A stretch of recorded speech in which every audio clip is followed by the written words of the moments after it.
Assalamualaikum warahmatullahi wabarakatuh. Rizki dari Allah. Caranya saya kerja. Kerja itu cara. Rizki itu dari Allah datangnya. Bukankah di zaman sekarang kita sering terpeleset? Ini merupakan cerminan dari rapuhnya akhlak kita kepada Allah Subhanahu wa ta'ala. Karena usaha saya memang, karena saya peras keringat banting tulang, tentu. Tapi sadarkah kita bahwa sepanjang yang bisa kita lakukan cuma berusaha, peras keringat banting tulang, pergi pagi pulang sore. Tapi bisakah kita memastikan hasil usaha kita? Apalagi yang paling dekat, misalnya saja yang sungguh-sungguh di luar jangkauan kemampuan kita. Soal rizki, soal jodoh, soal maut. Kitakah yang mengatur? Kitakah yang menentukan? Subhanallah. Manusia sungguh tidak berdaya menghadapi 3 hal paling pokok ini. Rezeki, kita cuma bekerja. Kitakah yang menentukan? Tidak. Kita berusaha saja, rezeki belum pasti dapat. Apalagi kalau kita tidak berusaha. Jangan terjebak dalam fatalisme. Belum perang udah nyerah. Emang dasar rezeki datangnya dari Tuhan, gak usah kerja, dan ntar juga kalau dia datang. Dari mana datangnya? Kerja saja belum tentu dapat rezeki, apalagi kalau tidak kerja. Yang jelas usaha perlu kepastian, itu urusan Allah. Ini akhlak kepada Allah Subhanahu wa ta'ala. Jodoh juga begitu. Kita berusaha, kita berupaya, Allah menghendaki lain jadinya. Maut juga begitu. Siapa sih yang pengen ngadepi maut? Siapa sih yang pengen mati? Siapa sih yang pengen ketemu malaikat Israel? Tidak seorang pun kalau ditanya, kecuali mereka yang putus asa ya. Kalau otaknya masih normal, mau mati mesti belakangan dulu udah dikit. Tapi yang satu itu saudara, kalau dia sudah datang, tenaga mana yang bisa menolak? Kalau dia sudah berkunjung, kekuatan mana yang bisa menghindar? Kalau dia sudah ingin bertemu, kemana kita bisa melarikan diri? Manusia sepanjang yang dia lakukan hanya berusaha, tapi kepastian, ketentuan dari Allah Subhanahu wa ta'ala. Orang yang kufur nikmat, nutupin Allah. Dia merasa rezekinya adalah mutlak peras keringatnya. Seolah-olah Allah nggak punya peranan apa-apa di situ. Oh, ini kan saya bisa rumah begini karena saya kerja keras. Oh, ini mobil saya begini saya kerja keras. Peras keringat, banting tulang, keras.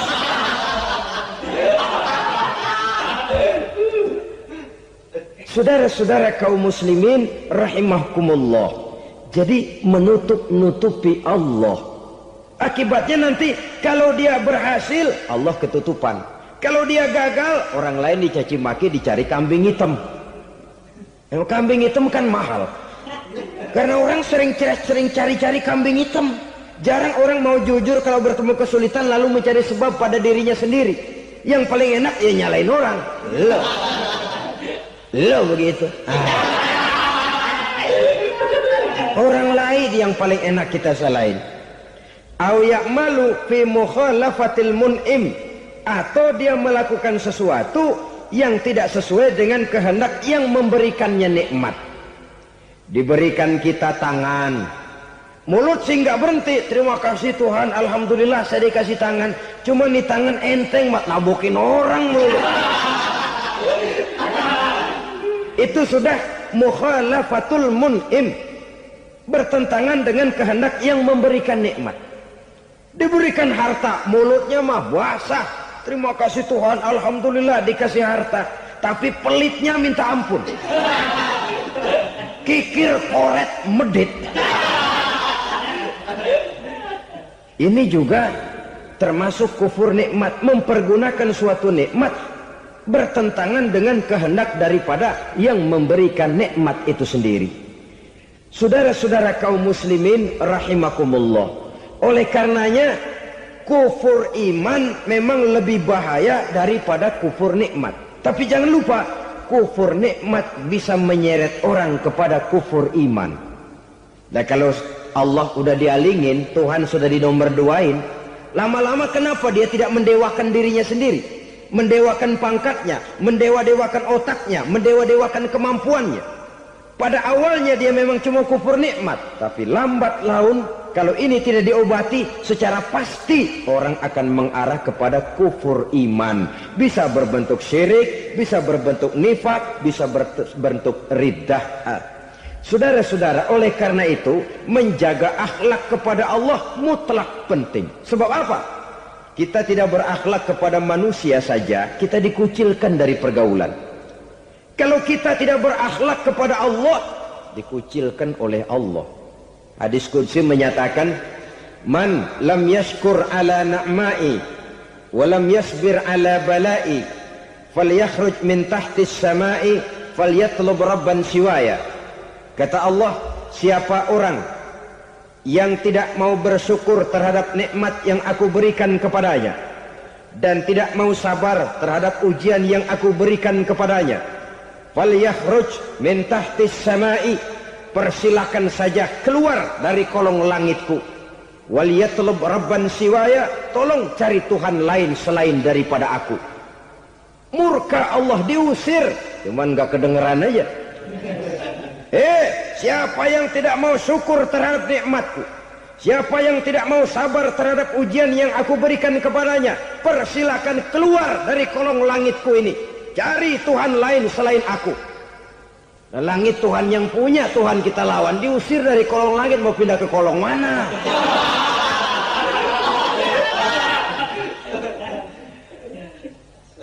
Jadi jangan merasa kufur nikmat kan enteng. Iya, kelihatannya begitu, tidak sebahaya kufur iman. Tapi kufur nikmat ini merupakan anak tangga yang kalau kita sudah mulai naik, kita akan naik terus sampai kepada tingkat di mana kita mengalami kufur iman. Kalau sudah ke sana, maka akhlak kita kepada Allah terkenalah erosi, terkena polusi, hancur akhlak kepada Allah, dan itulah sumber kesengsaraan abadi. Kalau cuma kita tidak berakhlak kepada manusia, barangkali resikonya cuma kehidupan di dunia ini. Mungkin juga ada kehidupan akhirat. Tapi kalau sudah tidak berakhlak kepada Allah, dunia akhirat kita rugi dan celaka. Maka pada kesempatan ini saya mengajak, marilah jaga baik-baik akhlak kita kepada Allah. Satu kali kita bertauhid, sampai mati kita bertauhid. Satu kali la ilaha illallah, jangan tergelincir lagi kita keluar daripada kalimat itu. Satu kali kita bertuhankan Allah, jangan bertuhan yang lain selain daripada Allah. Jangan sekutukan Allah, jangan samakan Allah dengan sesuatu, jangan mengangkat yang lain sama agungnya dengan Allah. Sebab dengan demikian kita seolah-olah sudah mengotori akhlak kita kepada Allah Subhanahu wa ta'ala. Ini berat, saudara-saudara. Ini tidak ringan. Kadang-kadang saya katakan tadi, masalah ekonomi, kadang-kadang persaingan hidup yang makin tajam, di tengah lapangan kerja yang makin sulit, di tengah orang banyak potong kompas. Kalau berpatokan kepada nilai tauhid, la ilaha illallah, tidak ada Tuhan selain Allah, maka saya tidak akan takut kecuali hanya kepada Allah. Saya tidak akan menggantungkan hidup kecuali hanya kepada Allah. Saya tidak akan minta rezeki kecuali hanya kepada Allah. Kadang-kadang situasi yang nekat membuat kita kehilangan keseimbangan, kehilangan pertimbangan, picik pandangan. Akibatnya kita merusak akhlak kepada Allah Subhanahu wa ta'ala. Ironinya kan orang sekarang kalau ditanya, lu nyolong ya? Iya. Kok berani? Emang. Lu nggak tahu Tuhan lihat? Tahu. Kok nyolong juga? Biarin. Kalau Tuhan mah lihat, jangan gak ribut. Enggak ribut katanya. Kalau orang lihat, 2 orang saja tahu, geger kelurahan. Ini kan sudah mendustai dirinya sendiri, sudah merusak akhlaknya kepada Allah Subhanahu wa ta'ala. Tuhan gak ribut katanya. Saudara hadirin yang saya hormati, jadi oleh karenanya akhlak kita kepada Allah merupakan basis daripada kehidupan beragama. Kalau itu sudah mulai rapuh, mulai terkena erosi dan polusi, mulai rusak, dikhawatirkan nanti nilai ibadah kita kepada Allah juga akan turut ambruk karenanya. Saudara-saudara kaum muslimin rahimakumullah, tugas yang kedua memperbaiki akhlak manusia kepada sesama manusia. Kita tahu Islam sesuai dengan namanya adalah agama damai. Maka akhlak manusia kepada sesama manusia menempati porsi yang penting dalam kehidupan beragama. Bagaimana seorang muslim bergaul, bertata krama terhadap sesama manusia. Mari kita lihat lebih jauh persoalannya. Untuk memudahkan pembicaraan dari kacamata agama, kita kelompokkan saja manusia itu dalam dua. Pertama yang seiman dan yang kedua yang tidak seiman. Yang tidak seiman itu kita sebut saja kufur atau kafir. Nah, kepada yang kafir pun kita diajarkan untuk berakhlak. Apalagi kepada yang memang nyata-nyata seiman, sekeyakinan, seakidah. Kemanapun Islam datang, ke negara manapun ia masuk, ia tidak menaburkan kerusakan. Jadi tidak benar kalau orang pernah itu menggambarkan, saking sentimennya seorang orientalis pernah menggambarkan Nabi Muhammad di tangan kirinya Quran, di tangan kanannya pedang. Menggambarkan seolah-olah Islam dikembangkan dengan kekerasan. Sebenarnya tidak sama sekali. Kalaupun dalam sejarah perkembangan Islam pernah terjadi perang, maka perang dalam Islam sesungguhnya apabila kita amati sejarahnya bukan untuk memaksakan agama, karena memang agama tidak bisa dipaksakan, tetapi justru untuk mempertahankan agama dari segala macam hambatan, rintangan, hinaan dan fitnahan. Tapi kemanapun yang jelas Islam masuk, dia tidak pernah membuat kekacauan, kerusuhan ataupun penghancuran. Candi Prambanan bahkan dipugar, gereja-gereja tidak ada yang dihancurkan oleh umat Islam. Kenapa? Islam agama damai. Soal agama, soal lakum dinukum waliyadin, la ikraha fid din, qad tabayyana ar-rusdu minal ghayy. Tidak ada paksaan dalam beragama, sebab nyata yang benar dengan yang tidak benar. Belum pernah ada orang kafir masuk ke perkampungan orang Islam lalu dikejar-kejar, diteriakin kafir, kafir, sunatin.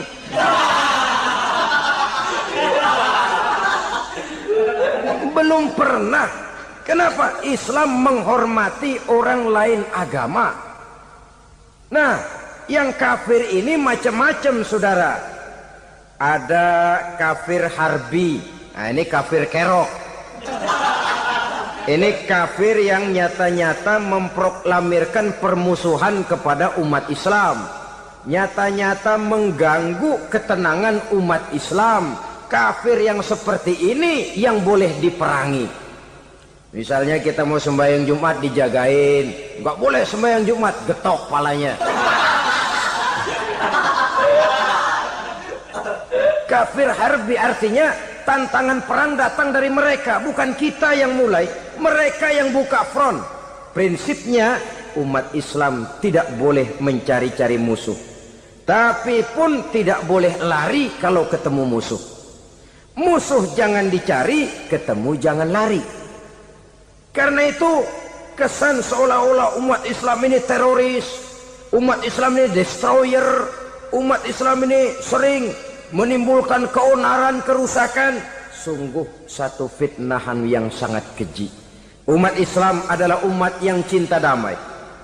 Islam di masa perkembangannya masuki Eropa melalui Selat Gibraltar, Jabal Tariq, memasuki Spanyol. Islam tidak pernah meruntuhkan gereja. Islam tidak pernah membunuh orang-orang Nasrani. Bahkan Islam mewariskan peradaban dan kebudayaan yang begitu tinggi nilainya di bidang ilmu pengetahuan. Sampai ketika itu Barat banyak mengkaji ilmu pengetahuan dari dunia Islam. Buku-buku berbahasa Arab diterjemahkan ke bahasa Yunani, dipelajari oleh para cendekiawan di negeri Barat sana. Mereka mengambil manfaat yang banyak dari masuknya Islam ke Eropa. Sementara gereja tetap berdiri dengan megahnya, kuil-kuil tempat peribadatan tidak satupun yang diusik-usik. Kenapa? Islam agama yang cinta damai. Asal dia tidak diganggu, asal kehormatannya tidak dihinakan. Jadi kafir harbi, kafir yang nyata-nyata nantang perang, ngajak berkelahi, itu kafir yang nyari penyakit. Kafir harbi ini boleh diperangi dengan catatan mereka yang memang mulai. Yang kedua, kafir zimmi. Kafir zimmi, kafir yang hidup di tengah mayoritas muslim, tapi mereka mau hidup dengan aman, damai, tenang. Mereka wajib dilindungi. Bahkan Nabi pernah memberikan satu jaminan, man aza zimmiyan faqad azani. Siapa yang mengganggu orang kafir zimmi sama saja dengan mengganggu saya. Kehormatannya dijaga, harta bendanya dilindungi, anak istrinya pun dilindungi. Dan ini jadi kenyataan. Saudara bisa lihat di negara-negara yang mayoritas penduduknya beragama Islam, orang-orang kafir di luar Islam hidup dengan tenang, aman, damai. Di Saudi Arabia, di luar tanah haram, di luar Mekah dan Madinah, banyak orang-orang kafir mencari nafkah. Mereka tenang, aman, dilindungi undang-undang. Begitu di Mesir, begitu di negara Indonesia yang berdasarkan Pancasila ini. Kehidupan beragama menimbulkan gairah, rukun, tenang, aman, damai, sepanjang tidak saling ganggu, tidak saling usik, menghargai orang yang sudah beragama, tidak menjadikan penganut suatu agama sebagai sasaran dari dakwah agama lainnya. Saudara-saudara kaum muslimin rahimakumullah. Jadi memang oleh Al-Quran kita dianjurkan asyidda 'alal kuffar ruhama bainahum. Tegas kepada orang kafir, kasih sayang kepada sesama muslim. Tapi tegas bukanlah berarti marah-marahan, bukan berarti musuh-musuhan, bukan ngajaki perang. Tegas dalam arti punya garis tentang kehidupan beragama, lakum dinukum waliyadin. Soal kehidupan sosial, mari kerjasama. Bangun jalan, ayo rame-rame. Siskamling, mari bebarengan. Bikin puskesmas, mari sama-sama. Tapi kalau sudah soal agama, itu tidak perlu ada toleransi agama. Yang perlu toleransi antar umat beragama. Kalau umatnya mau kerjasama silakan, tapi tidak menyangkut soal ibadah. Jangan kerjasama di bidang ibadah. Itu kerjasama yang salah pasang, saudara-saudara. Sehingga dengan demikian toleransi adalah menyangkut kehidupan antar umat beragama. Sedangkan agama sendiri punya kapling yang nyata. Sehingga dengan demikian tegas kepada orang kafir dalam arti kita punya satu kepribadian. Tidak ngambang. Enggak, lalu kalau ditanya orang, sebenarnya agama lu apa sih? Gua mah gimana musimnya aja. Agama pakai musim kayak rambutan. Akhirnya ya begitu, musim-musiman. Ke masjid kelihatan, ke gereja hayo, ke candi nongol, ke apa? Bingung malaikat bagaimana nyatetnya nih bocah ini. Di mana aja ada. Kita punya satu kepribadian. Saya muslim dan garis saya ini, lakum dinukum waliyadin. Bagi Tuhan persilakan agama Tuhan, bagi kami agama kami. Kami hormati Tuhan, Tuhan hormat kepada kami. Tapi soal agama, kaplingnya jelas. Kerjasama, mari urusan muamalah, bidang sosial. Yuk kita siskamling sama-sama dengan orang lain agama. Mari jaga kerukunan, kesatuan, persatuan, kekompakan. Perbaiki jalan yang rusak, mari sama-sama. Mendandani jembatan yang runtuh, mari sama-sama. Tapi sembahyang, kaplingnya lain-lain. Sebab Nabi juga dulu pernah ditawarkan begitu loh sama kafir jahiliyah dulu, Quraisy itu. Sudah Muhammad, sekarang begini saja, kita join aja daripada marah-marahan. Hari ini saya oke menyembah Tuhanmu Allah, besok gantian kamu menyembah Tuhan kita Latta, Uzza, Manat dan Hubal. Turun, qul ya ayyuhal kafirun la a'budu ma ta'budun. Soal ibadah kaplingnya jelas, tidak boleh dicampur adukkan. Sebab kalau tidak, kita akan mulai kehilangan identitas diri. Dan disitulah krisis kehidupan keyakinan beragama dimulai dari krisis identitas. Hujan gede kan mulainya gerimis dulu. Di mana-mana ya gerimis dulu. Gerimis makin lama makin gede. Kita akan mulai dengan kehilangan identitas diri. Dari sana nanti kita malu mengakui keislaman kita. Kalau orang Islam malu mengakui keislamannya, ini kan ironi, menyedihkan. Ngakui Islamnya saja malu, menonjolkan keislamannya malu. Tidak ada rasa bangga beragama. Padahal ini modal dasar. Hanyalah dengan rasa bangga beragama kita lalu konsekuen. Bukan bangga yang tidak konsekuen. Wah, pokoknya kan gua kan Islam. Agama yang paling benar. Tapi hidupnya sendiri jauh dari tuntunan Islam. Itu bangga yang tidak beralasan. Bangga yang tidak perlu dibanggakan sebenarnya. Kebanggaan yang membuat kita konsekuen dan dekat dengan kehidupan beragama. Rezeki dari Allah. Caranya saya kerja. Kerja itu cara. Rezeki itu dari Allah datangnya. Bukankah di zaman sekarang kita sering terpleset? Ini merupakan cerminan dari rapuhnya akhlak kita kepada Allah Subhanahu wa ta'ala. Karena usaha saya memang, karena saya peras keringat banting tulang, tentu. Tapi sadarkah kita bahwa sepanjang yang bisa kita lakukan cuma berusaha, peras keringat banting tulang, pergi pagi pulang sore? Tapi bisakah kita memastikan hasil usaha kita? Apalagi yang paling dekat, misalnya saja yang sungguh-sungguh di luar jangkauan kemampuan kita, soal rezeki, soal jodoh, soal maut. Kitakah yang mengatur? Kitakah yang menentukan? Subhanallah. Manusia sungguh tidak berdaya menghadapi 3 hal paling pokok ini. Rezeki, kita cuma bekerja. Kitakah yang menentukan? Tidak. Kita berusaha saja rezeki belum pasti dapat. Apalagi kalau kita tidak berusaha. Jangan terjebak dalam fatalisme. Belum perang udah nyerah. Emang dasar rezeki datangnya dari Tuhan, gak usah kerja dan ntar juga kalau dia datang. Dari mana datangnya? Kerja saja belum tentu dapat rezeki, apalagi kalau tidak kerja. Yang jelas usaha perlu kepastian, itu urusan Allah. Ini akhlak kepada Allah Subhanahu wa ta'ala. Jodoh juga begitu. Kita berusaha, kita berupaya, Allah menghendaki lain jadinya. Maut juga begitu. Siapa sih yang pengen ngadepi maut? Siapa sih yang pengen mati?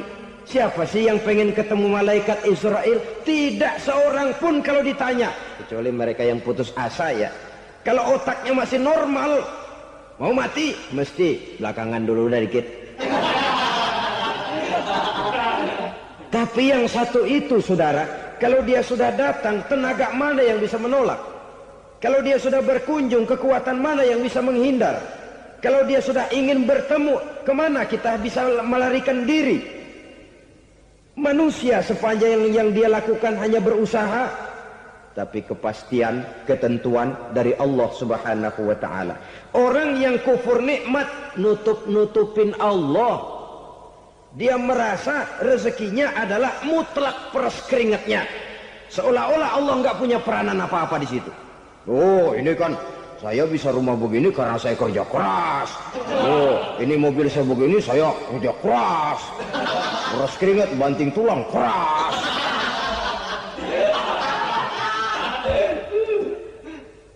Saudara-saudara kaum muslimin rahimahkumullah. Jadi menutupi Allah. Akibatnya nanti kalau dia berhasil, Allah ketutupan. Kalau dia gagal, orang lain dicaci maki, dicari kambing hitam. Yang kambing hitam kan mahal. Karena orang sering cari-cari kambing hitam. Jarang orang mau jujur kalau bertemu kesulitan lalu mencari sebab pada dirinya sendiri. Yang paling enak ya nyalain orang.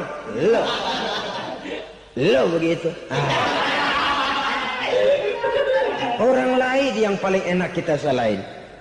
Au ya'malu fi mukhalafatil mun'im, atau dia melakukan sesuatu yang tidak sesuai dengan kehendak yang memberikannya nikmat. Diberikan kita tangan, Mulut sih nggak berhenti. Terima kasih Tuhan, alhamdulillah saya dikasih tangan. Cuma nih tangan enteng mat nabokin orang mulut.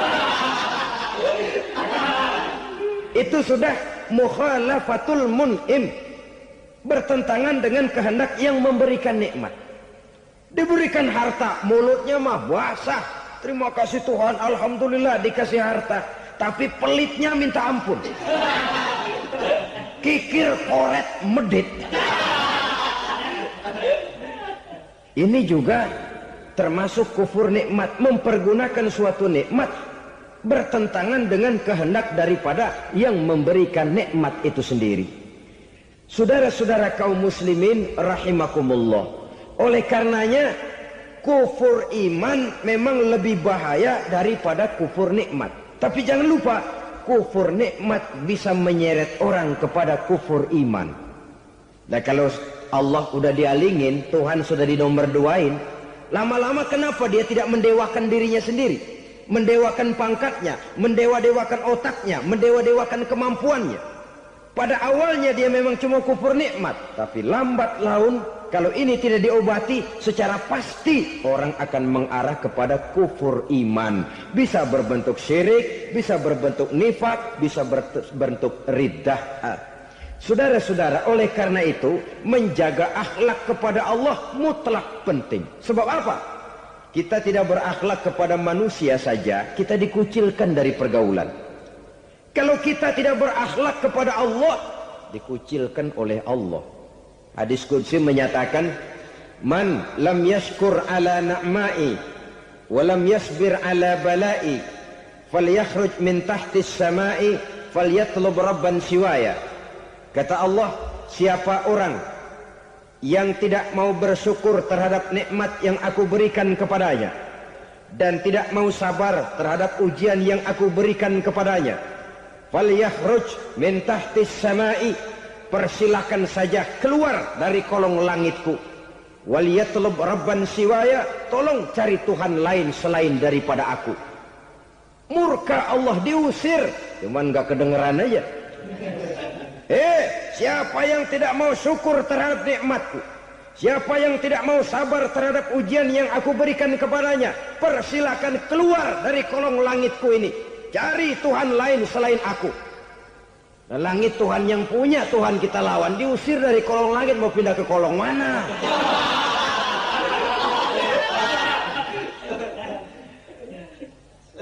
Jadi jangan merasa kufur nikmat kan enteng. Iya, kelihatannya begitu, tidak sebahaya kufur iman. Tapi kufur nikmat ini merupakan anak tangga yang kalau kita sudah mulai naik, kita akan naik terus sampai kepada tingkat di mana kita mengalami kufur iman. Kalau sudah ke sana, maka akhlak kita kepada Allah terkenalah erosi, terkena polusi, hancur akhlak kepada Allah, dan itulah sumber kesengsaraan abadi. Kalau cuma kita tidak berakhlak kepada manusia, barangkali resikonya cuma kehidupan di dunia ini. Mungkin juga ada kehidupan akhirat. Tapi kalau sudah tidak berakhlak kepada Allah, dunia akhirat kita rugi dan celaka. Maka pada kesempatan ini saya mengajak, marilah jaga baik-baik akhlak kita kepada Allah. Satu kali kita bertauhid, sampai mati kita bertauhid. Satu kali la ilaha illallah, jangan tergelincir lagi kita keluar daripada kalimat itu. Satu kali kita bertuhankan Allah, jangan bertuhan yang lain selain daripada Allah. Jangan sekutukan Allah, jangan samakan Allah dengan sesuatu, jangan mengangkat yang lain sama agungnya dengan Allah. Sebab dengan demikian kita seolah-olah sudah mengotori akhlak kita kepada Allah subhanahu wa ta'ala. Ini berat saudara-saudara, ini tidak ringan. Kadang-kadang saya katakan tadi, masalah ekonomi, kadang-kadang persaingan hidup yang makin tajam, di tengah lapangan kerja yang makin sulit, di tengah orang banyak potong kompas. Kalau berpatokan kepada nilai tauhid, la ilaha illallah, tidak ada Tuhan selain Allah, maka saya tidak akan takut kecuali hanya kepada Allah. Saya tidak akan menggantungkan hidup kecuali hanya kepada Allah. Saya tidak akan minta rezeki kecuali hanya kepada Allah. Kadang-kadang situasi yang nekat membuat kita kehilangan keseimbangan kehilangan pertimbangan, picik pandangan. Akibatnya kita merusak akhlak kepada Allah Subhanahu wa taala. Ironinya kan orang sekarang kalau ditanya, "Lu nyolong ya?" "Iya." "Kok berani?" "Emang." "Lu nggak tahu Tuhan lihat?" "Tahu." "Kok nyolong juga?" "Biarin." Kalau Tuhan mah lihat jangan kagak ribut. Nggak ribut katanya. Kalau orang lihat, 2 orang saja tahu, geger kelurahan. Ini kan sudah mendustai dirinya sendiri, sudah merusak akhlaknya kepada Allah Subhanahu wa taala. Tuhan nggak ribut katanya. Saudara hadirin yang saya hormati, jadi oleh karenanya akhlak kita kepada Allah merupakan basis daripada kehidupan beragama. Kalau itu sudah mulai rapuh, mulai terkena erosi dan polusi, mulai rusak, dikhawatirkan nanti nilai ibadah kita kepada Allah juga akan turut ambruk karenanya. Saudara-saudara kaum muslimin rahimakumullah, tugas yang kedua memperbaiki akhlak manusia kepada sesama manusia. Kita tahu Islam sesuai dengan namanya adalah agama damai. Maka akhlak manusia kepada sesama manusia menempati porsi yang penting dalam kehidupan beragama. Bagaimana seorang muslim bergaul, bertata krama terhadap sesama manusia. Mari kita lihat lebih jauh persoalannya. Untuk memudahkan pembicaraan dari kacamata agama, kita kelompokkan saja manusia itu dalam 2. Pertama yang seiman dan yang kedua yang tidak seiman. Yang tidak seiman itu kita sebut saja kufur atau kafir. Nah, kepada yang kafir pun kita diajarkan untuk berakhlak. Apalagi kepada yang memang nyata-nyata seiman, sekeyakinan, seakidah. Kemanapun Islam datang, ke negara manapun ia masuk, ia tidak menaburkan kerusakan. Jadi tidak benar kalau orang pernah itu menggambarkan, saking sentimennya seorang orientalis pernah menggambarkan Nabi Muhammad di tangan kirinya Quran, di tangan kanannya pedang. Menggambarkan seolah-olah Islam dikembangkan dengan kekerasan. Sebenarnya tidak sama sekali. Kalaupun dalam sejarah perkembangan Islam pernah terjadi perang, maka perang dalam Islam sesungguhnya apabila kita amati sejarahnya bukan untuk memaksakan agama, karena memang agama tidak bisa dipaksakan, tetapi justru untuk mempertahankan agama dari segala macam hambatan, rintangan, hinaan dan fitnahan. Tapi kemanapun yang jelas Islam masuk, dia tidak pernah membuat kekacauan, kerusuhan ataupun penghancuran.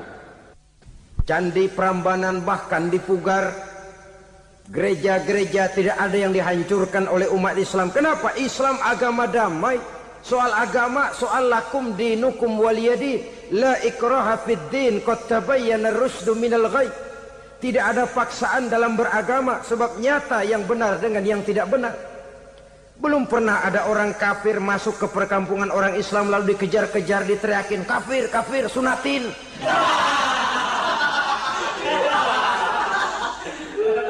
Belum pernah. Kenapa? Islam menghormati orang lain agama. Nah, yang kafir ini macam-macam saudara. Ada kafir harbi. Nah, ini kafir kerok. Ini kafir yang nyata-nyata memproklamirkan permusuhan kepada umat Islam. Nyata-nyata mengganggu ketenangan umat Islam. Kafir yang seperti ini yang boleh diperangi. Misalnya kita mau sembahyang Jumat dijagain, nggak boleh sembahyang Jumat, getok palanya. Kafir harbi artinya tantangan perang datang dari mereka, bukan kita yang mulai, mereka yang buka front. Prinsipnya umat Islam tidak boleh mencari-cari musuh, tapi pun tidak boleh lari kalau ketemu musuh. Musuh jangan dicari, ketemu jangan lari. Karena itu kesan seolah-olah umat Islam ini teroris, umat Islam ini destroyer, umat Islam ini sering menimbulkan keonaran, kerusakan. Sungguh satu fitnahan yang sangat keji. Umat Islam adalah umat yang cinta damai. Islam di masa perkembangannya masuki Eropa melalui Selat Gibraltar, Jabal Tariq, memasuki Spanyol. Islam tidak pernah meruntuhkan gereja. Islam tidak pernah membunuh orang-orang Nasrani. Bahkan Islam mewariskan peradaban dan kebudayaan yang begitu tinggi nilainya di bidang ilmu pengetahuan. Sampai ketika itu Barat banyak mengkaji ilmu pengetahuan dari dunia Islam. Buku-buku berbahasa Arab diterjemahkan ke bahasa Yunani, dipelajari oleh para cendekiawan di negeri Barat sana. Mereka mengambil manfaat yang banyak dari masuknya Islam ke Eropa. Sementara gereja tetap berdiri dengan megahnya. Kuil-kuil tempat peribadatan tidak satupun yang diusik-usik. Kenapa? Islam agama yang cinta damai. Asal dia tidak diganggu, asal kehormatannya tidak dihinakan. Jadi kafir harbi, kafir yang nyata-nyata nantang perang, ngajak berkelahi, itu kafir yang nyari penyakit. Kafir harbi ini boleh diperangi dengan catatan mereka yang memang mulai. Yang kedua, kafir zimmi. Kafir zimmi, kafir yang hidup di tengah mayoritas muslim, tapi mereka mau hidup dengan aman, damai, tenang.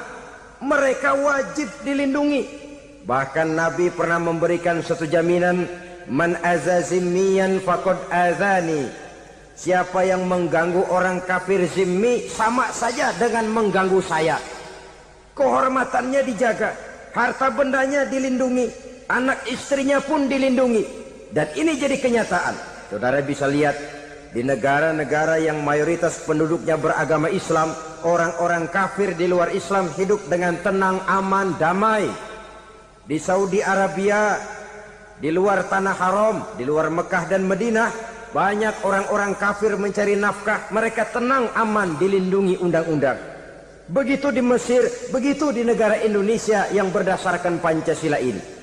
Kehidupan beragama menimbulkan gairah, rukun, tenang, aman, damai, sepanjang tidak saling ganggu, tidak saling usik, menghargai orang yang sudah beragama, tidak menjadikan penganut suatu agama sebagai sasaran dari dakwah agama lainnya. Saudara-saudara kaum muslimin rahimakumullah. Jadi memang oleh Al-Quran kita dianjurkan asidda alal kuffar ruhama bainahum. Tegas kepada orang kafir, kasih sayang kepada sesama muslim. Tapi tegas bukanlah berarti marah-marahan, bukan berarti musuh-musuhan, bukan ngajaki perang. Tegas dalam arti punya garis tentang kehidupan beragama, lakum dinukum waliyadin. Soal kehidupan sosial, mari kerjasama. Bangun jalan, ayo rame-rame. Siskamling, mari bebarengan. Bikin puskesmas, mari sama-sama. Tapi kalau sudah soal agama, itu tidak perlu ada toleransi agama. Yang perlu toleransi antar umat beragama. Kalau umatnya mau kerjasama silakan, tapi tidak menyangkut soal ibadah. Jangan kerjasama di bidang ibadah. Itu kerjasama yang salah pasang, saudara-saudara. Sehingga dengan demikian toleransi adalah menyangkut kehidupan antar umat beragama. Sedangkan agama sendiri punya kapling yang nyata. Sehingga dengan demikian tegas kepada orang kafir dalam arti kita punya satu kepribadian. Tidak ngambang. Enggak, lalu kalau ditanya orang, sebenarnya agama lu apa sih? Gua mah gimana musimnya aja. Agama pakai musim kayak rambutan. Akhirnya ya begitu, musim-musiman. Ke masjid kelihatan, ke gereja hayo, ke candi nongol, ke apa?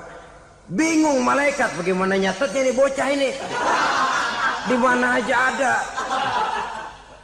Kita punya satu kepribadian. Saya muslim dan garis saya ini, lakum dinukum waliyadin. Bagi Tuhan persilakan agama Tuhan, bagi kami agama kami. Kami hormati Tuhan, Tuhan hormat kepada kami. Tapi soal agama, kaplingnya jelas. Kerjasama, mari urusan muamalah. bidang sosial. Yuk kita siskamling sama-sama dengan orang lain agama. Mari jaga kerukunan, kesatuan, persatuan, kekompakan. Perbaiki jalan yang rusak, mari sama-sama. Mendandani jembatan yang runtuh, mari sama-sama. Tapi sembahyang, kaplingnya lain-lain. Sebab Nabi juga dulu pernah ditawarkan begitu loh sama kafir jahiliyah dulu, Quraisy itu. Sudah Muhammad, sekarang begini saja, kita join aja daripada marah-marahan. Hari ini saya menyembah Tuhanmu Allah. Besok gantian kamu menyembah Tuhan kita, Latta, Uzza, Manat dan Hubal. Turun, qul ya ayyuhal kafirun la a'budu ma ta'budun. Soal ibadah kaplingnya jelas, tidak boleh dicampur adukkan. Sebab kalau tidak, kita akan mulai kehilangan identitas diri. Dan disitulah krisis kehidupan keyakinan beragama dimulai. Dari krisis identitas. Hujan gede kan mulainya gerimis dulu. Di mana-mana ya gerimis dulu. Gerimis makin lama makin gede. Kita akan mulai dengan kehilangan identitas diri. Dari sana nanti kita malu mengakui keislaman kita. Kalau orang Islam malu mengakui keislamannya, ini kan ironi, menyedihkan. Ngakui Islamnya saja malu, menonjolkan keislamannya malu. Tidak ada rasa bangga beragama. Padahal ini modal dasar. Hanyalah dengan rasa bangga beragama, kita lalu konsekuen. Bukan bangga yang tidak konsekuen. Wah, pokoknya kan gua kan Islam. Agamanya yang paling benar. Tapi hidupnya sendiri jauh dari tuntunan Islam. Itu bangga yang tidak beralasan. Bangga yang tidak perlu dibanggakan sebenarnya. Kebanggaan yang membuat kita konsekuen dan dekat dengan kehidupan beragama. Rizki dari Allah. Caranya saya kerja. Kerja itu cara. Rizki itu dari Allah datangnya. Bukankah di zaman sekarang kita sering terpleset? Ini merupakan cerminan dari rapuhnya akhlak kita kepada Allah Subhanahu wa ta'ala. Karena usaha saya memang, karena saya peras keringat banting tulang, tentu. Tapi sadarkah kita bahwa sepanjang yang bisa kita lakukan cuma berusaha, peras keringat banting tulang, pergi pagi pulang sore. Tapi bisakah kita memastikan hasil usaha kita? Apalagi yang paling dekat, misalnya saja yang sungguh-sungguh di luar jangkauan kemampuan kita. Soal rezeki, soal jodoh, soal maut. Kitakah yang mengatur? Kitakah yang menentukan? Subhanallah. Manusia sungguh tidak berdaya menghadapi 3 hal paling pokok ini. Rezeki, kita cuma bekerja. Kitakah yang menentukan? Tidak. Kita berusaha saja, rezeki belum pasti dapat. Apalagi kalau kita tidak berusaha. Jangan terjebak dalam fatalisme. Belum perang udah nyerah. Emang dasar rezeki datangnya dari Tuhan, gak usah kerja dan terju. Kalau dia datang. Dari mana datangnya? Kerja saja belum tentu dapat rezeki. Apalagi kalau tidak kerja. Yang jelas usaha perlu. Kepastian itu urusan Allah. Ini akhlak kepada Allah Subhanahu wa ta'ala. Jodoh juga begitu. Kita berusaha, kita berupaya, Allah menghendaki lain jadinya. Maut juga begitu. Siapa sih yang pengen ngadepi maut? Siapa sih yang pengen mati? Siapa sih yang pengen ketemu malaikat Israel? Tidak seorang pun kalau ditanya, kecuali mereka yang putus asa ya. Kalau otaknya masih normal, mau mati, mesti belakangan dulu udah dikit. Tapi yang satu itu saudara, kalau dia sudah datang, tenaga mana yang bisa menolak? Kalau dia sudah berkunjung, kekuatan mana yang bisa menghindar? Kalau dia sudah ingin bertemu, kemana kita bisa melarikan diri? Manusia sepanjang yang dia lakukan hanya berusaha. Tapi kepastian, ketentuan dari Allah Subhanahu wa ta'ala. Orang yang kufur nikmat, nutupin Allah. Dia merasa rezekinya adalah mutlak peras keringatnya. Seolah-olah Allah nggak punya peranan apa-apa di situ. Oh, ini kan saya bisa rumah begini karena saya kerja keras. Oh, ini mobil saya begini saya kerja keras. Peras keringat, banting tulang, keras.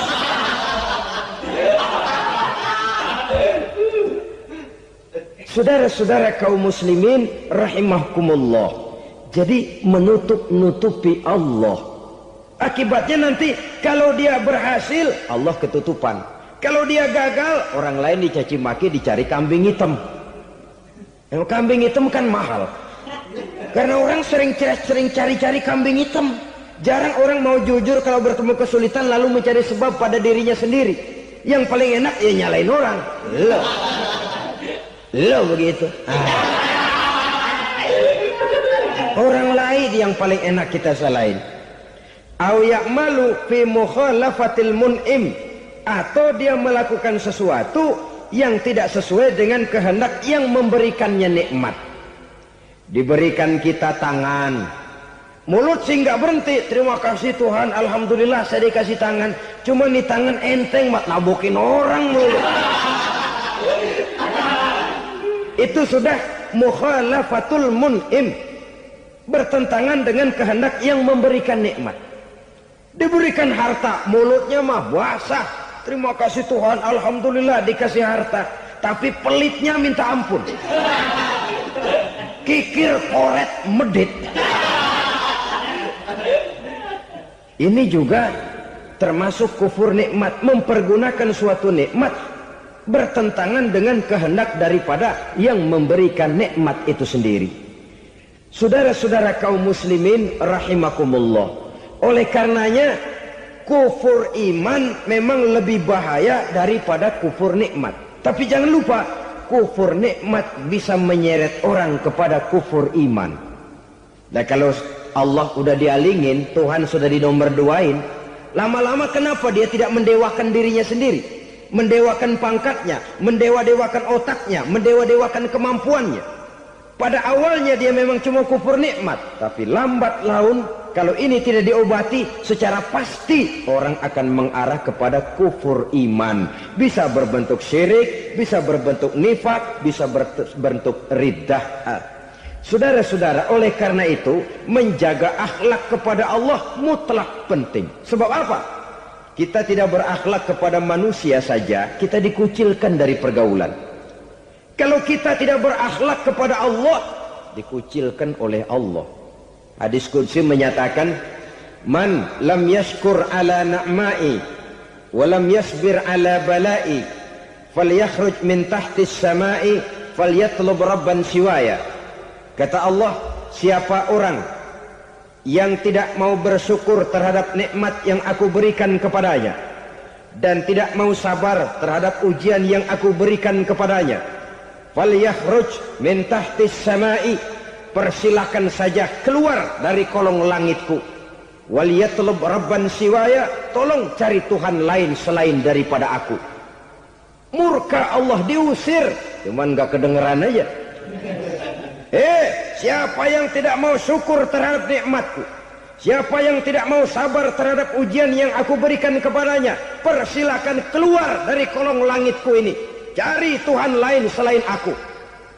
Langit Tuhan yang punya, Tuhan kita lawan, diusir dari kolong langit, mau pindah ke kolong mana?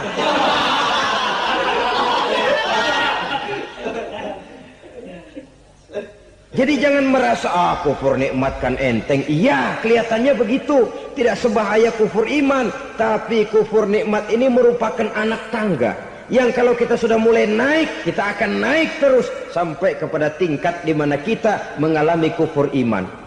Kalau sudah ke sana, maka akhlak kita kepada Allah terkenalah erosi, terkena polusi, hancur akhlak kepada Allah, dan itulah sumber kesengsaraan abadi.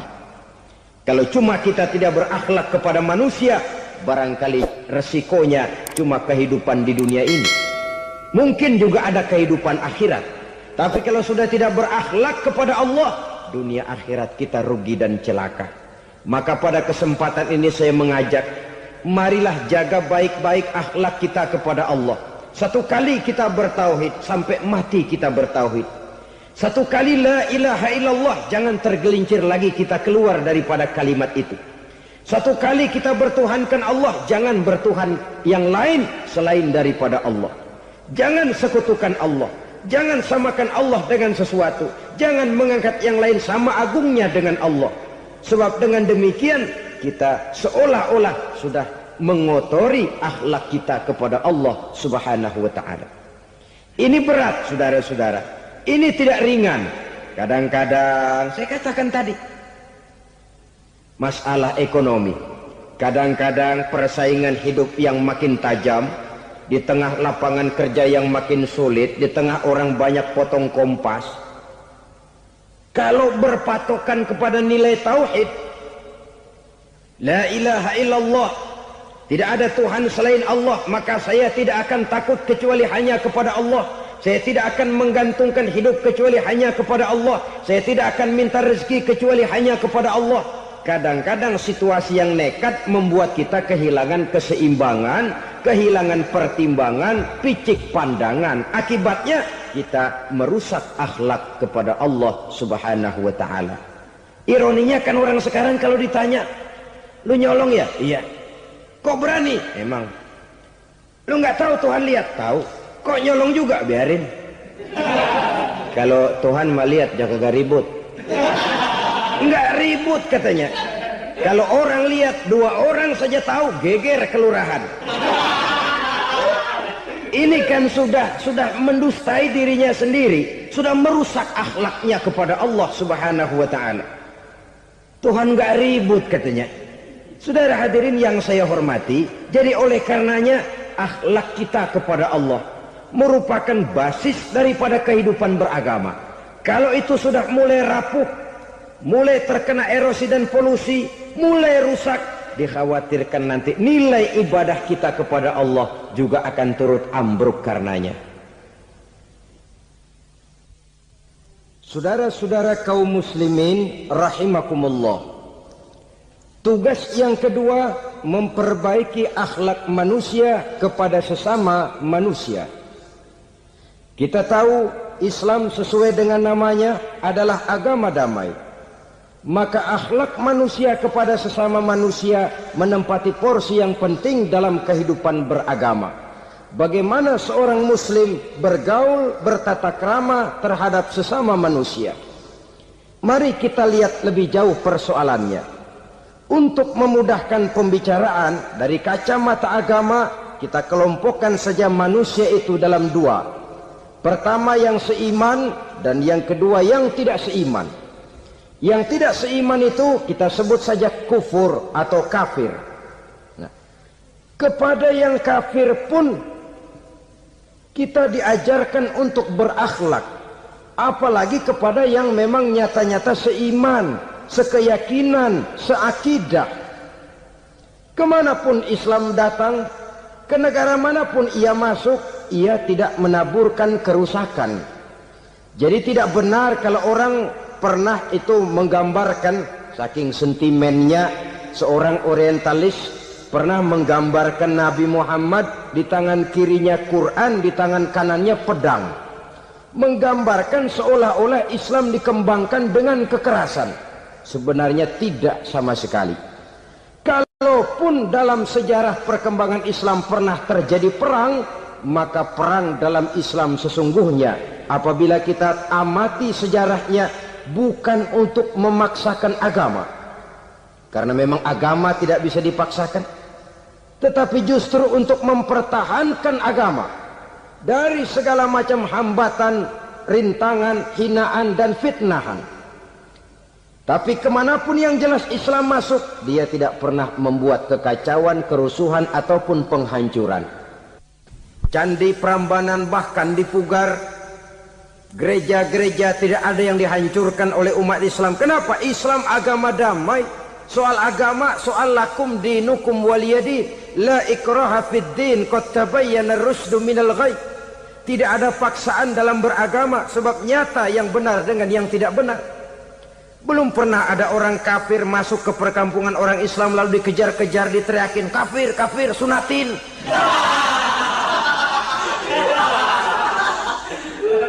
Belum pernah. Kenapa? Islam menghormati orang lain agama. Nah, yang kafir ini macam-macam, saudara. Ada kafir harbi. Nah, ini kafir kerok. Ini kafir yang nyata-nyata memproklamirkan permusuhan kepada umat Islam. nyata-nyata mengganggu ketenangan umat Islam. Kafir yang seperti ini yang boleh diperangi. Misalnya kita mau sembahyang Jumat dijagain, nggak boleh sembahyang Jumat, getok palanya. Kafir harbi artinya tantangan perang datang dari mereka, bukan kita yang mulai, mereka yang buka front. Prinsipnya umat Islam tidak boleh mencari-cari musuh, tapi pun tidak boleh lari kalau ketemu musuh. Musuh jangan dicari, ketemu jangan lari. Karena itu kesan seolah-olah umat Islam ini teroris, umat Islam ini destroyer, umat Islam ini sering menimbulkan keonaran, kerusakan. Sungguh satu fitnahan yang sangat keji. Umat Islam adalah umat yang cinta damai.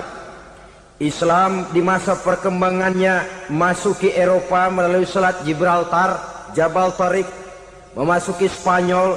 Islam tidak pernah meruntuhkan gereja. Islam tidak pernah membunuh orang-orang Nasrani. Bahkan Islam mewariskan peradaban dan kebudayaan yang begitu tinggi nilainya di bidang ilmu pengetahuan. Sampai ketika itu Barat banyak mengkaji ilmu pengetahuan dari dunia Islam.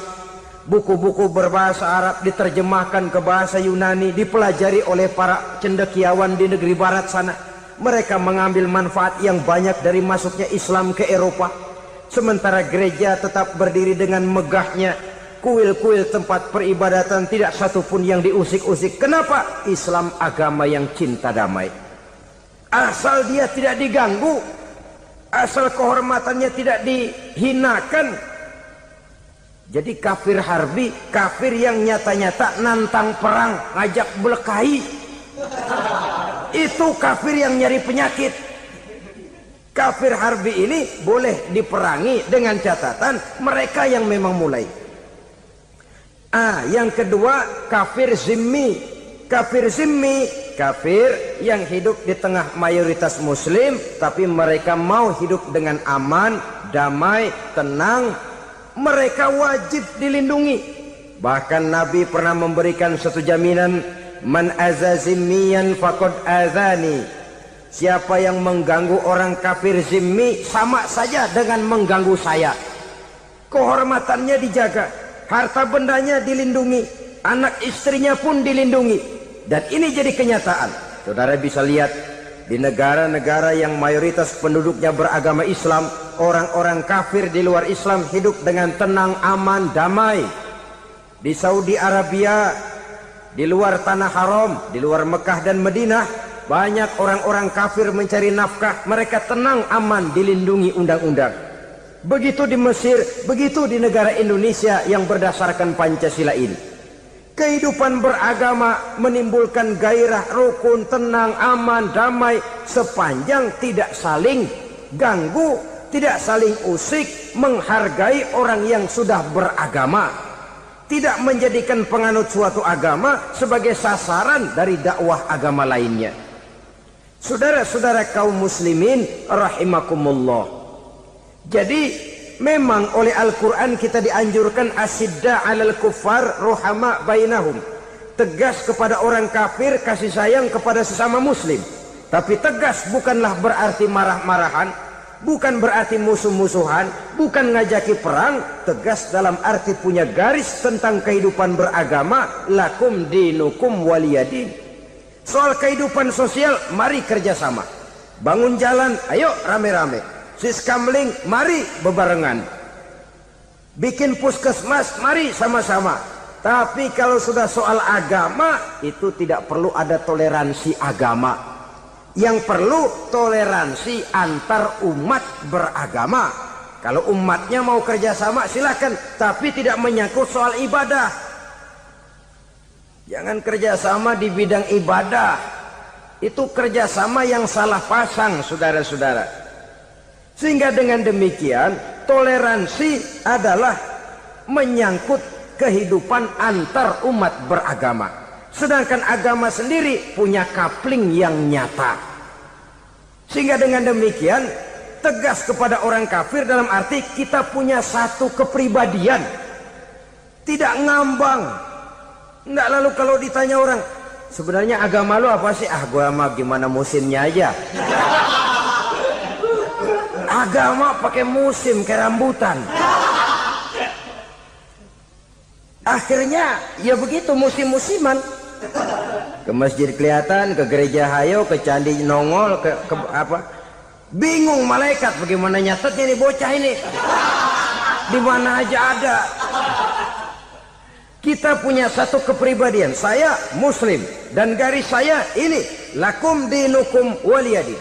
Bagi Tuhan persilakan agama Tuhan, bagi kami agama kami. Kami hormati Tuhan, Tuhan hormat kepada kami. Tapi soal agama, kaplingnya jelas. Kerjasama, mari urusan muamalah, bidang sosial. Yuk kita siskamling sama-sama dengan orang lain agama. Mari jaga kerukunan, kesatuan, persatuan, kekompakan. Perbaiki jalan yang rusak, mari sama-sama. Mendandani jembatan yang runtuh, mari sama-sama. Tapi sembahyang, kaplingnya lain-lain. Sebab Nabi juga dulu pernah ditawarkan begitu loh sama kafir jahiliyah dulu, Quraisy itu. Sudah Muhammad, sekarang begini saja, kita join aja daripada marah-marahan. Hari ini saya oke menyembah Tuhanmu Allah, besok gantian kamu menyembah Tuhan kita Latta, Uzza, Manat dan Hubal.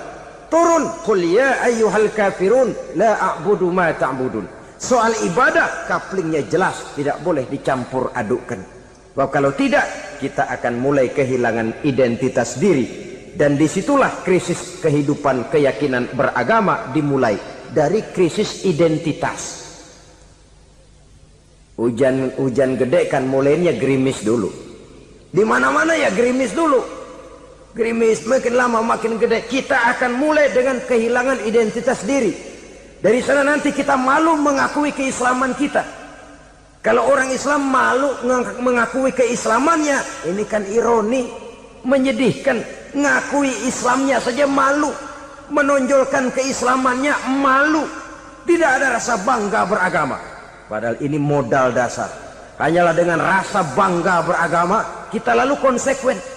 Bangga yang tidak konsekuen, wah pokoknya kan gua kan Islam, agama yang paling benar. Tapi hidupnya sendiri jauh dari tuntunan Islam. Itu bangga yang tidak beralasan, bangga yang tidak perlu dibanggakan sebenarnya. Kebanggaan yang membuat kita konsekuen dan dekat dengan kehidupan beragama.